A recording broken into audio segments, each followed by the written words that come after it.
ngiyathanda ukuthi ngiveze lento ngoba ayisizi lento yokuthi si-pretend izinto siyibona zenzeka, yabona? Ngoba ngiyathanda ukuthi ngikhulume ngale topic namhlanje e-based kakhulu kuy'ncwadi ekuthiwa zitholakele e-Ethiopia ezikhuluma the mere fact about inkolo, yabo? So angazi ukuthi ngibeka kahle yini uma ngithi the mere fact, because maningi ama-fact esesihambe siwa-discover along the way, even though singazi ukuthi ayiwona ngempela yini, ngoba baningi nabanye abasuka la e-South Africa bathe babefika ka-Israel babonile ngempela uJesu la akade engcwatshwe khona, yabona? Abanye baze baqhaqhazela uma bengena ethuneni lakhe. Bazalwane, akazi noma ngingena manje ekujuleni noma ngingena ey'ntweni eziyinganekwane, kodwa bathi abanye bathi uma befika khona, abanye bathi lisekhona namanje igazi. Ila ngabona khona ukuthi abantu banamanga manje, bathi namanje lisekhona igazi, bathi nayi ngeke akwazi ukuthi namanje lisekhona igazi. Ngeminyaka emingaka, ngisho ngathi u-10 years osadlulile, alikwazi igazi ukuthi remain same color as it was by the time yenzeka leyo nto. Ayikho into enjengaleyo.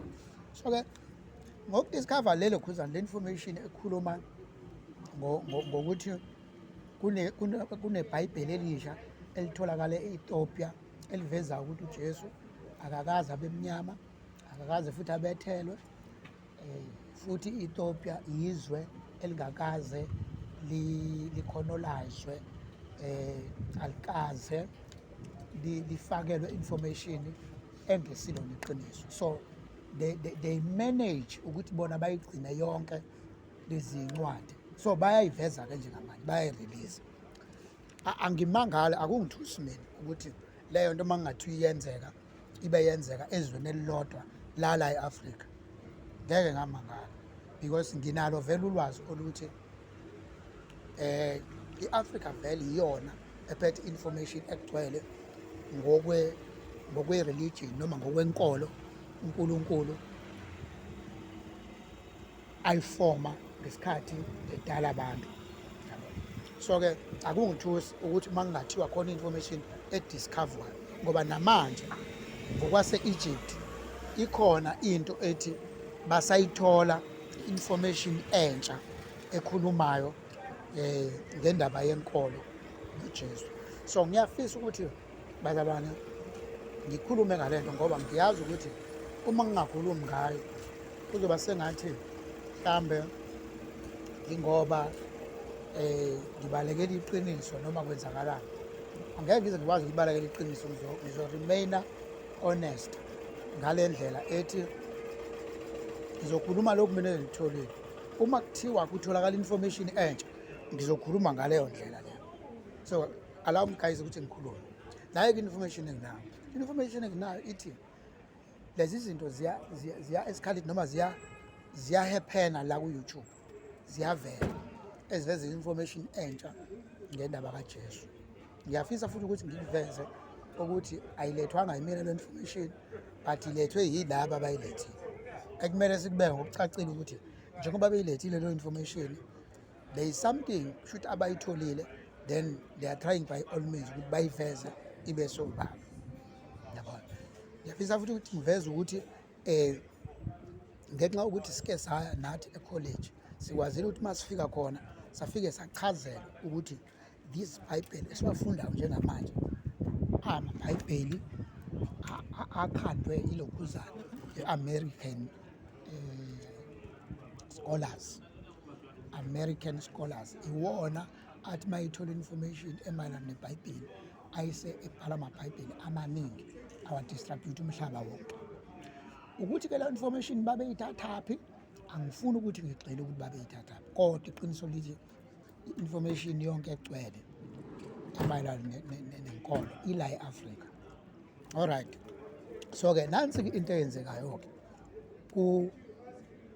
kutrenda le mibhalo engikhuluma ngayo ukuthi uJesu was a black person, uJesu was not he never been crucified, akazange abethelwe uJesu. So ke ngokusho kanjalo mayivela le information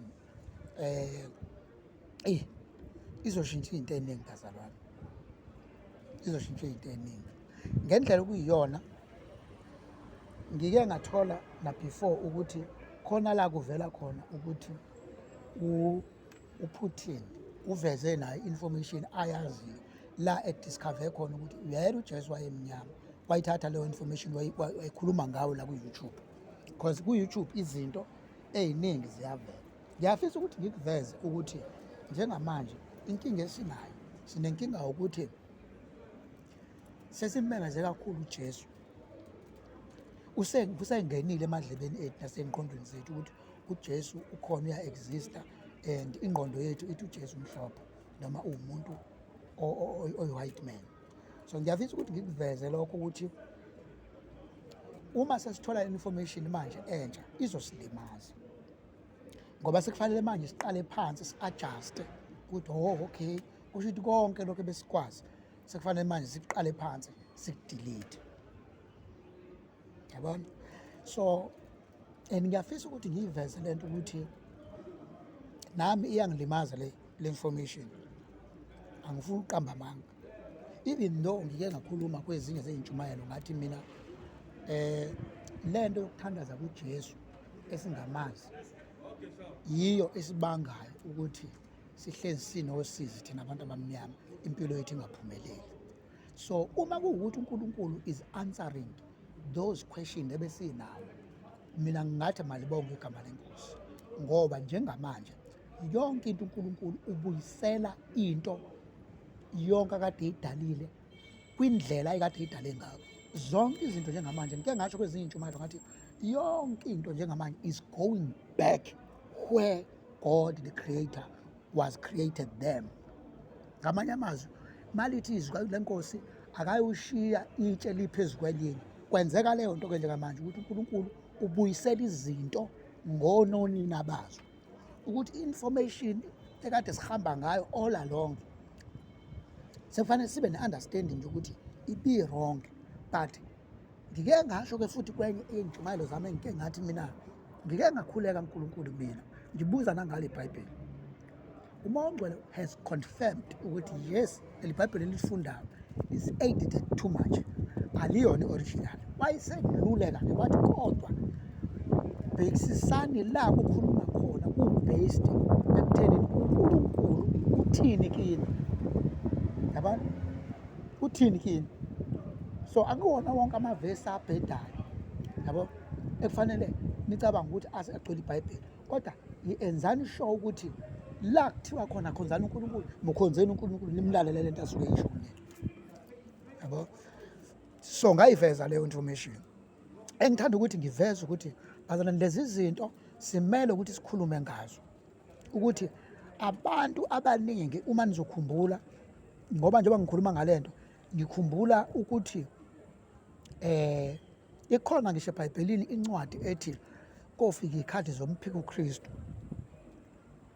I think leyo ncwadi yafakwa ibona la ma-scholars eyifakela ukuthi a-protecta lamanga awo oku-spoon feeder abantu abamnyama ngokuthi uJesu wayekade emhlophe, yabona. So ngiyafisa ukuthi bazalwane lento singayithathi ngamawala, kodwa futhi angithandi ukukhuluma kakhulu ngalento ngoba izosiqedela amandla okukholwa, and izosiqedela isibindi sokukholwa, and izosiqedela ukuhamba nevangeli, izokwenza ukuthi impilo yethu esihamba nayo iyevangeli ilimale. Ngenxa yani? Ngenxa yokuthi all along sesihambe isikhathi eside simemeza uJesu negazi lakhe, kanti uJesu akaze afe. Yabona? So angisho ukuthi le information esiyitholile noma ngiyitholile ngiyayikholwa. Ngisazo-investigate, ngilalelisise more ukuthi kahle hle kusukaphi, kuqhamukaphi yonke leyo nto leyo. Kodwa khona ukuyibhiliva leyo ukuthi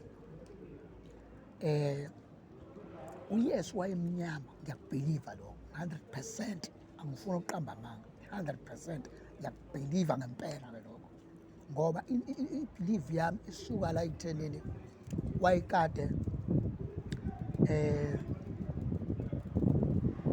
uNkulunkulu umuntu wokuqala mdala emhlabeni waba mnyama.